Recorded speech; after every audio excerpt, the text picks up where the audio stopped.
मोदी जी, दो सवाल G20 को लेकर मैं पूछना चाहती थी आपसे। एक तो वो जो क्लासिक शॉट था ना, वो प्रेसिडेंट बाइडेन और प्रिंस सलमान जो हैंडशेक वाला जो शॉट, उसके बारे में एक। दूसरा, वेस्टर्न मीडिया में बहुत से आर्टिकल्स आते थे उस वक्त कि कोई कंसेंसस होगा नहीं, डिक्लेरेशन होगा नहीं, पर हो गया डिक्लेरेशन। तो ये दो, इन दोनों चीजों की बैक स्टोरी बताइए। एक तो आपने वो हैंडशेक कैसे करवाया, और दूसरा डिक्लेरेशन कैसे हुआ? एक ग्लोबल गुड जब उसके लिए काम करते हैं और अपने निजी कोई इफ्स एंड बट्स नहीं होते हैं, तो आप दुनिया को ऑन बोर्ड ले सकते हैं। और मेरी कोशिश ये थी कि मुझे बताइए भाई, आखिरकार ये G8 और G20 पैदा कैसे हुआ। जिन मुद्दों को लेकर के पैदा हुआ तो उस मुद्दों से हटना नहीं, और उसमें सब मेरे से कन्विंस हुए, सब लोग कन्विंस हुए। कुछ लोगों से मुझे व्यक्तिगत बातचीत करने की जरूरत थी, मैंने वो भी किया। कुछ शब्दों की किसी के आग्रह रहते थे, उनको मैंने समझाने का प्रयास किया। दूसरा, मेरा इरादा था कि मैं लास्ट सेशन में नहीं करूंगा, मैं इसको इतना जल्दी करूंगा कि लोग सरप्राइज कर जाएंगे। और इसलिए मैंने दूसरे ही दिन पहले ही सत्र में डिक्लेरेशन वाला काम पूरा कर दिया। तो जो नेगेटिव अनुमानों के आधार पर सारा G20 घसीटने की कोशिश होती थी, मैं इसको किसी भी हालत में चौंका देना चाहता था। तो दैट वाज माय स्ट्रेटेजी, और वो स्ट्रेटेजी सफल हुई।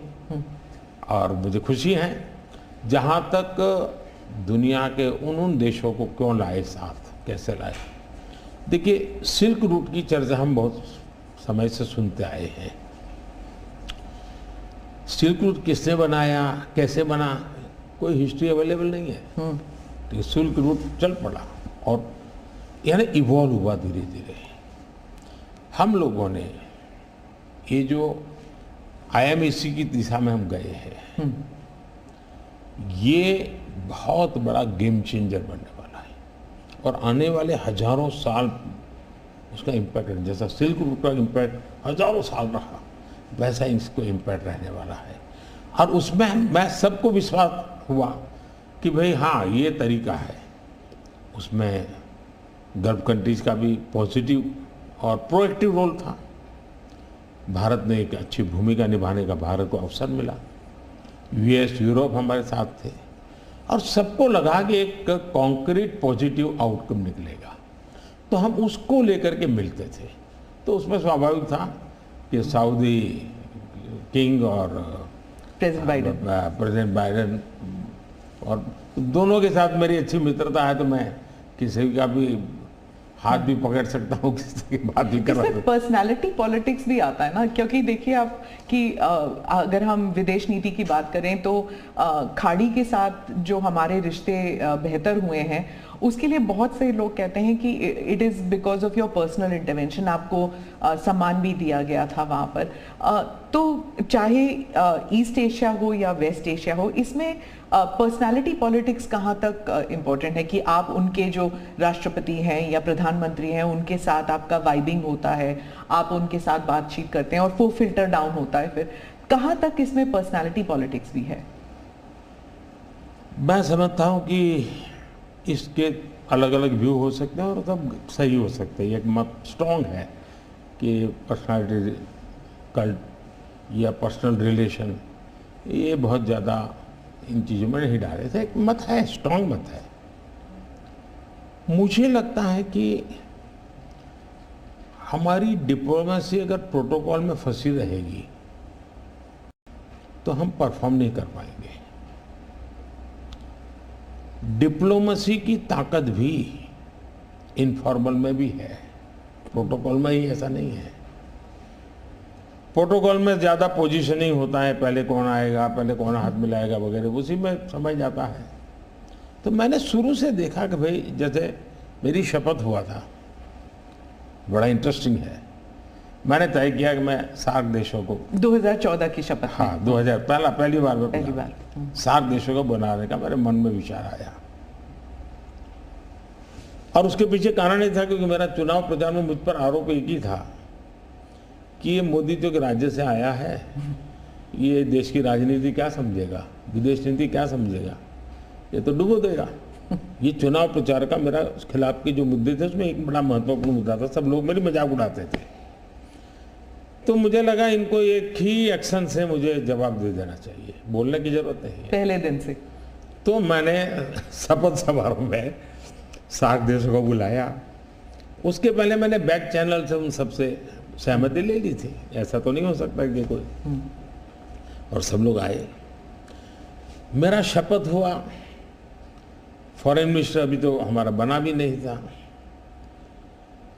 और मैं इन सारी चीज़ों से बिल्कुल नया था, बिल्कुल अनभिज्ञ था, लेकिन बायलैटरल सबके साथ होना था। जब हम लोग हैदराबाद हाउस में गए तो मुझे समझाया सब प्रोटोकॉल वालों को, सब ऐसा होगा, वो आएंगे, आप ऐसा कहेंगे सर। जब समय हुआ आना शुरू, मैंने कहा ऐसा करो मैं बाहर जाता हूँ उनको लेने के लिए। तो सारी सिस्टम हिल गई थी कि यार अपने प्रधानमंत्री गेट पर जाएंगे। सारी मेरी एमईए की प्रोटोकॉल की जो दुनिया थी ना, उसके लिए वो पहला ही दिन बड़ा गजब होता, और मेरे लिए वो एक एक्शन सारे मेरे दरवाजे खोल दिए थे। और इसलिए मैं प्रोटोकॉल में बंधने के बजाय परफॉर्मेंस पर फोकस करके डिप्लोमेसी के लेवल को शिफ्ट करने का प्रयास किया, और उसमें मुझे सफलता मिली है। President Obama, president Biden, president Trump, इन तीनों के साथ आपने काम किया हुआ है, और इंडिया यूएस रिलेशंस एक अपवर्ड ट्रैजेक्टरी पे हैं। लेकिन बहुत से मुल्क हैं जो भारत की अपवर्ड ट्रैजेक्टरी से परेशान होते हैं। ये इट इज़ अंडरस्टूड कि ये है, जैसे कि चाइना, क्योंकि वो दे यूज्ड टू थिंक कि ग्रुप ऑफ टू होगा, एक तरफ चाइना, एक तरफ अमेरिका, मतलब दो पावर सेंटर्स होंगे। तो मैं सिर्फ उदाहरण के लिए चाइना दे रही हूँ, लेकिन हमारे इर्द गिर्द जो मुल्क हैं वो भी थोड़े असमंजस में है कि ये भारत की ट्रैजेक्टरी इतनी ऊपर इतनी जल्दी जा रही है। क्या हम अपने नेबरहुड को अपनी सक्सेस स्टोरी का हिस्सा नहीं बना सकते? अच्छा सवाल आपने पूछा। हमारी डे वन से पॉलिसी है, एक नेबर फर्स्ट, दूसरा एक्ट ईस्ट। तो जो हमारे ईस्टर्न पार्ट के जो हमारे आसियान कंट्री के देश हैं, उसमें हमने एक्ट ईस्ट पॉलिसी लिया है, यहाँ नेबरहुड फर्स्ट। तो ये हमारा डे वन से हमारे देश की भी पॉलिसी है और हमारी भी पॉलिसी है। पहले लुकैस था, मैंने आकर के उसको एक्ट ईस्ट कहा, लेकिन इसमें दूसरा, आज दुनिया के सैकड़ों मील दूर भी कोई देश है, उनको लगता है कि भारत की प्रगति में हमारा कोई बेनिफिट है, तो पड़ोसी क्यों नहीं देखेगा? आज पड़ोसी सबसे ज़्यादा खुश हैं क्योंकि भारत उनके सबसे, अब जैसे कोविड के कालखंड में कोई पड़ोसी देश ऐसा नहीं है कि जिसकी हमने मदद नहीं की हो। नेचुरल कैलेमिटी, कोई ऐसा देश नहीं है। अब जब नेपाल में भूकंप आया, फर्स्ट रिस्पॉन्डर हम थे। श्रीलंका में बहुत बड़ा क्राइसिस आया, उस क्राइसिस के समय सबसे ज़्यादा उनको मुसीबत में से बाहर निकालने का कोई काम किया है तो हिंदुस्तान ने किया, और पब्लिकली वो रिकग्नाइज करते, इसको कहते हैं। और इसलिए मैं तो दूसरा अनुभव कर रहा हूँ, वो हमसे बहुत अपेक्षाएं करते हैं, और पॉजिटिव अर्थ में मैं कहता हूँ, अच्छे रूप में देखते हैं। और भारत ने भी कहा है कि भाई हम हमारे सभी देशों को, पड़ोसियों को शक्तिशाली और समृद्ध देखना चाहते हैं। आपने दोस्ती का हाथ बढ़ाया था 2014 से ही पाकिस्तान, चाइना के साथ भी ऐसे किया था, लेकिन जब आप सक्सेस स्टोरी या अपने नेबरहुड फर्स्ट की बात करते हैं तो पाकिस्तान, चाइना, मालदीव्स ये भी आते हैं, और यहाँ पर कटाक्ष है अगर आप बात करें तो। इसके लिए सुधार उसमें उनकी अंदरूनी राजनीति महत्वपूर्ण है। भारत और उन देशों का संबंधों से ज़्यादा उनका इंटरनल पॉलिटिक्स के लिए कुछ चीज़ें जरूरी है। जी, विदेशी मीडिया जो है वो हमेशा कहती है कि Modi is the most popular prime minister in India. वो इस बारे में कोई दो राय नहीं है, लेकिन ये भी कहती है कि a strong Modi means democracy start sliding, मतलब लोकतंत्र के लिए खतरा है अगर मोदी जी और स्ट्रांग हो जाएंगे। लेकिन भारत में कुछ और ही है, वो वही रेटिंग्स, वही एजेंसीज कहते हैं कि लोग जो हैं वो खुश हैं कि मोदी जी अगर स्ट्रांग हो जाएं, तो उन्हीं के रेटिंग्स ये कहते हैं। आप इस बारे में क्या कहेंगे?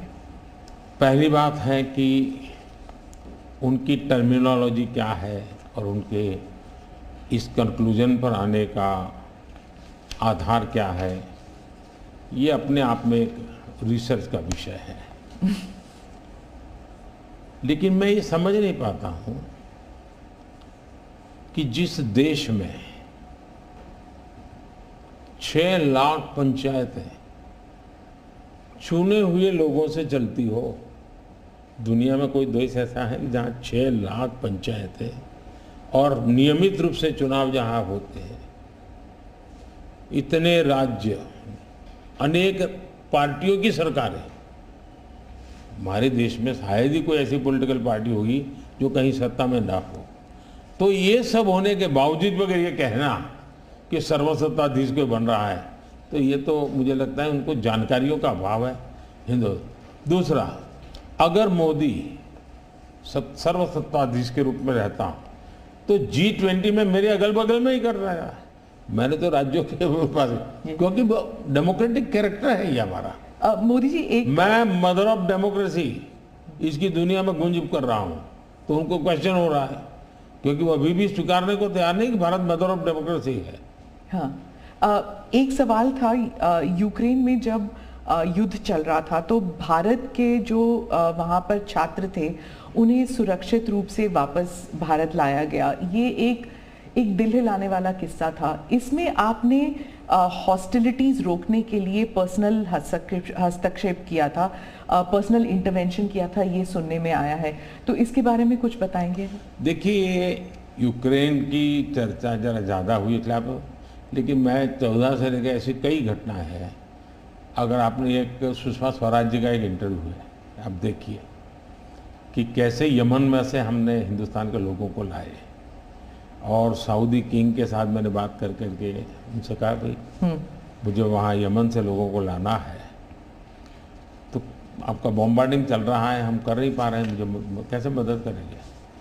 तो उन्होंने कहा कुछ समझ दीजिए मुझे। और सुषमा जी ने अपने इंटरव्यू में सारी चीज़ें कही हुई है।